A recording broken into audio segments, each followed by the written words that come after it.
అనారోగ్యం, ఉద్యోగం, వ్యాపారం అప్పులతో బాధపడుతున్నారా? వెంటనే జేకేఆర్ గురువు గారికి కాల్ చేసి అపాయింట్మెంట్ తీసుకోండి. Hi viewers, India's largest digital media network Suman టీవీకి స్వాగతం. ప్రస్తుతం మనతో ఉన్నారు motivational speaker and Kinnera welfare society founder Nagachandrika అమ్మ. అమ్మ నమస్తే. అమ్మ నమస్తే. అమ్మ, లైఫ్, మీ లైఫ్ అయినా, నా లైఫ్ అయినా, మా సాగర్ లైఫ్ అయినా, మనిషి జన్మ ఎత్తిన ఎవరి లైఫ్ అయినా, నా ఉద్దేశంలో సమస్యలతోనే ఉంటాం ఎవ్వరమైనా. అసలు లైఫ్ అంటేనే నా దృష్టిలో ఈరోజు ఈ సమస్య అయిపోయిందంటే రేపు నీకు ఇంకో సమస్య వస్తుంది, నువ్వు దాన్ని ఫేస్ చేయాలి. అదే లైఫ్ అని నా ఫీలింగ్ అనమాట. కాకపోతే చాలా మంది నా జీవితం ఇంతే, నాకే ఇలా జరుగుతుంది, ఆ దేవుడు నాకే ఎందుకు ఇస్తున్నాడు, వాళ్ళందరూ బాగున్నారు, నేనెందుకు ఇట్లా అయిపోతున్నాను అని ఒక డిప్రెషన్లోకి వెళ్ళిపోయే వాళ్ళు చాలా మంది ఉన్నారు. వాళ్ళు ఏమైపోతారంటే వాళ్ళ చుట్టూ ఉన్న మంచి వాళ్ళని పోగొట్టుకుంటారమ్మా, లిటరల్లీ. అంటే ఏముండదు, చిన్న చిన్న ప్రాబ్లమ్సే. అంటే ఈ నా లైఫ్ ఇంతే, ఇక నా జీవితం ఇంతే అని బాధపడే వాళ్ళకి దాని నుంచి బయటికి రావాలంటే ఎలా అంటారు?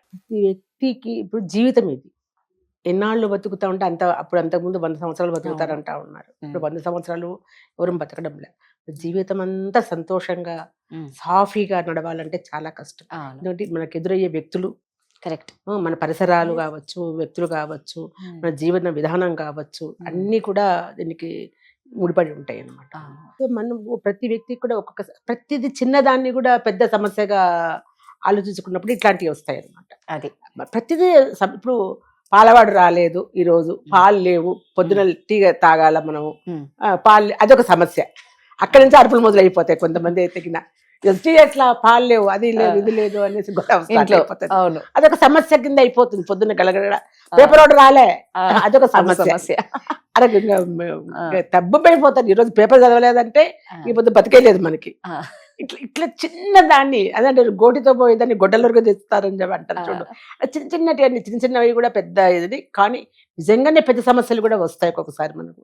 ఒకసారి ఏం చేయాలో కూడా తోచదు, డిప్రెషన్ లోకి వెళ్ళిపోతాము. డిప్రెషన్ అంటే ఇప్పుడు ఇది ఫ్యాషన్ అయిపోయింది. ఈ డిప్రెషన్ అనడం అనేది ఫ్యాషన్ అయిపోయింది. అది ప్రతిదీ ఎవరైనా నేను కూడా చూస్తూ ఉంటాను.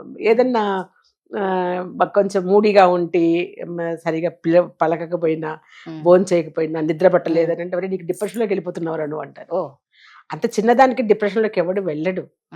అది మన ఆలోచన పద్ధతిలో కొన్ని ఆలోచనలు, అంటే ప్రతి ఒక్క మనస్సు ఒకటేలాగా ఉండదు కదా.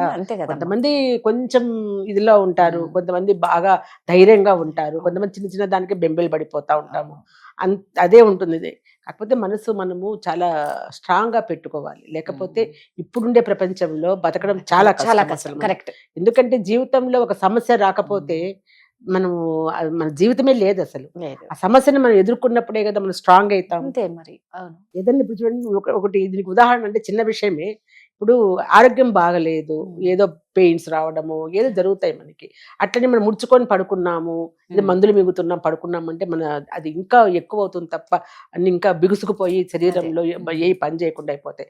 అదే మెల్లగా లేచి నడిచి పరిగెత్తి అది నొప్పి అయినా కూడా దాన్ని పక్కకు పడేసి మనము ఒక సాధనలాగా చేసినప్పుడే మనము ఎంత స్ట్రాంగ్ అవుతుంది శరీరంగా, మనస్సు కూడా అంతే. అట్లా సాధన చేయాలి మనం. లేకుంటే అసలు బతకలేం మనం. అసలు ఎన్నో వస్తాయి జీవితంలో. ఎదురుపడే ప్రతి వ్యక్తి వల్ల మనకు సమస్యలు ఎదురవుతాయి. ఖచ్చితంగా. అట్లనే మనం కుంగిపోతామా? ఆ సమస్యను ఆలోచించుకో, కూర్చో. ఎందుకు వస్తుంది సమస్య, నా వల్లనా అతల వాళ్ళ వల్లనా ఆలోచించి కూర్చో. దీన్ని ఎలా మనం ఇది చేసుకోవాలి? కూర్చోనో పడుకోనో 24 గంటలు గదిలో కూర్చోనో మనం సోఫాలో పడుకోనో ఆలోచించే మంచం మీద ఎక్కువ పడుకుంటే ఇంకొంచెం దారి తెలియదు. ఛేదించుకొని బయటికి రా.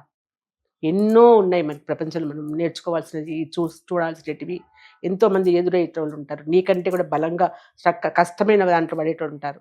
వాళ్ళని చూసి నేర్చుకో. కరెక్ట్. మనకు ఏంటంటే ఎప్పుడు మనిషి బిజీగా ఉండాలి.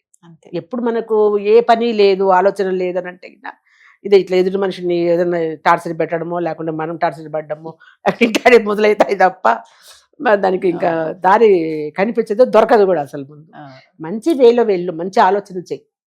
జీవితాన్ని ఎలా మనం మలుపు తిప్పుకోవాలి, నా వల్ల 10 మందికి ఏమైనా ఉపయోగం ఉంటే అట్లాంటి పనులు ఏమన్నా ఉన్నాయా, మనం పడ్డ కొద్ది స్ట్రాంగ్ అయిపోవాలి. అది ఇప్పుడు ఒక బాల్ ఉంటుంది, దాన్ని తీసుకొని ఇట్లా కొడితే ఇంత ఎత్తే కొడుతుంది, ఇంకొంచెం బలం కొడితే ఇంకొంచెం కొడుతుంది. బలంగా నేలకేసి కొట్టడం ఎంత పైకన్నా ఎగురుతుంది అది అసలు. దాన్ని ఆనందంగా చూస్తాం మనం, అబ్బా ఎంత పైకి ఎగిరింది అనేసి అవును. కదా. అంతే. ఆ విధంగానే లైఫ్ను కూడా నువ్వు అసలు నీకు వచ్చిన సమస్య అన్నట్లు ఇసిరి కొట్టు అంతే. ఎంత బలంగా నువ్వు తయారవుతావు తెలుసా, చాలా చాలా బలంగా తయారు కావచ్చు. మనం సమస్యను ఎదుర్కోవడం నేర్చుకో, భయపడద్దు అసలు ముందు. దాంట్లో నుంచి బయటికి రావడానికి ఎన్నో దారులు ఉన్నాయి. ఉన్నాయి. అవును, కరెక్ట్ అమ్మా. లేదు దారి లేదు, ఒకటే దారిని బద్దలు కొట్టుకొని బయటికి రా ఆ దారిని, అంతే. కానీ నువ్వు సమస్యకు ఇదైపోయి కుమిలిపోయి అది కొంచెం అలా ఉండడం ఏమంటే మైండ్ కూడా ఒక రకంగా పోతుంది. ఎందుకు ఈ జీవితం మనకి, ఏముంది నాకు, ఇంకా నేను పోతే చచ్చిపోతే పోతుంది, ఎందుకు బతకాలి, ఇంకా ఎన్నాళ్ళు ఇదన్నీ ఎదుర్కోవాలి అనేంత ఆలోచనలు వస్తాయి తప్ప, ఆలోచన రాకనీయకుండా చేసి నువ్వు ముందుకు వెళ్ళి నలుగురికి ఒక మార్గదర్శిగా నిలబడు. కరెక్ట్. ఒక మంచి పనులు చెయ్యి నువ్వు. ఎంతో మంది ఎదురు చూసేవాళ్ళు, ఆర్థికంగా ఎదురు చూసేవాళ్ళు, ఎన్నో సమస్యలు, అన్ని సమస్యలు డబ్బుతోనే తీరవు రాదా. మనిషికి ఒక నేనున్నాను నీకు అనేసి మంచి మనసుతో, నేను అది ఇంతకుముందే చెప్పిన వేరే దాంట్లో అట్లా కాదు, నేను చిన్న చిన్న సమస్యలు మేమున్నాం, మేము చేస్తాం, పదండి వెళ్దాం ముందుకు అనేసి వెళ్ళిపోయి వాళ్ళతో పాటు నిలబడి చేసినప్పుడు వాళ్ళు కూడా ఇదవుతారు. ఎన్నో పనులు చేయొచ్చు బయట పోతే. ఇది మనం నీ జీవితమే నీకే కాదు ముఖ్యం, 10 మంది జీవితం నీదిగా చేసుకో. రైట్. 100 మందికి నువ్వు నేస్తమవుతావు, నీతో పాటు 100 మంది నడుస్తారు బయటికి. ఒక్కడు ఎట్లయితావు అప్పుడు, అంతే కదా. కదా. అది జీవితం, అది లైఫ్ అంటే.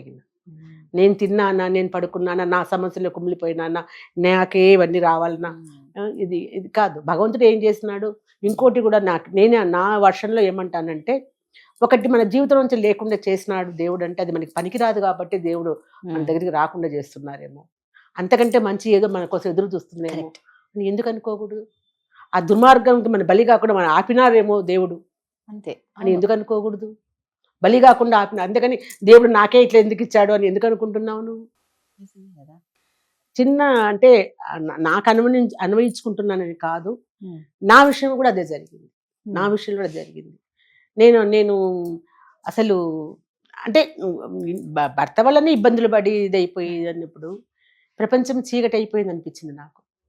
అప్పుడు నేను నాకంటూ ఒక ఇది ఏర్పాటు చేసుకున్నాను. నేను ఒక చిన్న మామూలు ఉద్యోగస్తురాలని, ఒక గృహిణిగా ఉండిన దాన్ని ఈరోజు ప్రపంచమంతా ఎవరో కిన్నెర వెల్ఫేర్ సొసైటీ అంటే ప్రపంచానికి తెలిసేట్టు చేయగలిగినా. నేను ఎంతో మందికి ఆడవాళ్ళకు చేశాను, పిల్లలకు చేశాను, డిప్రెషన్లో ఉండే వాళ్ళకు చేశాను, ముసలి వాళ్ళకు చేశాను. అంటే చేశానని గొప్పగా చెప్పుకోవడంలే, ఎన్ని ఉన్నాయో చెప్తున్నాను నేను. దాంట్లో నా బాధను మర్చిపోయినా. ఒక గీతను చిన్నది చేయాలంటే దాని మీద పెద్ద గీత గీయాలి. అంటే పెద్ద నేను ఈ బాధ నాది చిన్నది, దీని మీద నేను ఒక పెద్ద బాధను తెచ్చుకున్నానంటే ఈ బాధను నేను మర్చిపోతా కదా. ఆ వర్షంలో నేను నా బాధను చిన్నది చేసుకున్నాను, పెద్ద. ఎందుకంటే ఇలా కోమాలోకి వెళ్ళిపోయిన వాళ్ళు, కాలిపోయిన వాళ్ళు, ఎవరు పిల్లలు వదిలేసిన వాళ్ళు, చావుకు దగ్గర ఉండేవాళ్ళు. అసలు ముందు 1 సంవత్సరం పిల్లల దగ్గర నుంచి 106 సంవత్సరాలు వాళ్ళ వరకు నేను చేసిన నా బాధ కంప్లీట్గా మర్చిపోయినా. ఈ రోజు ఇలా నిలబడ్డానంటే ఇదే కారణం. నువ్వు వెతుక్కో, దొరుకుతుంది దారి. అంతేగాని కుంగిపోవద్దు అసలు ఎప్పుడు కూడా. నా జీవితం ఏంటి, ఇట్లా ఏముంది, బయటికి రా దాంట్లో నుంచి. ఇది ఒక్క దారే కాదు కదా. అంతే కదమ్మా. ఇప్పుడు మనం చిక్కుకుపోయినప్పుడు అడవిలో ఎన్ని దారులన్నీ వెతుకుతాం, ఏ దారిన పోవాలా, ఏదో ఒక దారి దొరుకుతుంది మనకి. అట్లాగే లైఫ్ కూడా అంతే, బయటికి రా. జీవితం భగవంతుడు మనకి ఇచ్చినాడు, జీవితాన్ని మనం ఎందుకు వేరే వాళ్ళ కోసం మనం పాడు చేసుకోవాలి. నిజంగా మీరు అన్నట్టు ఎన్ని దెబ్బలు తాకితే అంత స్ట్రాంగ్ అవుతారు అని మామూలుగా అంటూ ఉంటారు. మీరు కరెక్ట్ గా చెప్పినారు. ఆ బంతి, నిజంగా ఆ బంతి స్టోరీ లాగే మన లైఫ్ కూడా, మనం ఎంత కింద పడితే అంత బాగా పైకి లేస్తాం. కాకపోతే ధైర్యంగా స్ట్రాంగ్ గా ఉండాలి. దాన్ని తట్టుకునేంత శక్తి కావాలని మీరు లేకపోతే ఆ భగవంతుని కోరుకోండి. Thank you.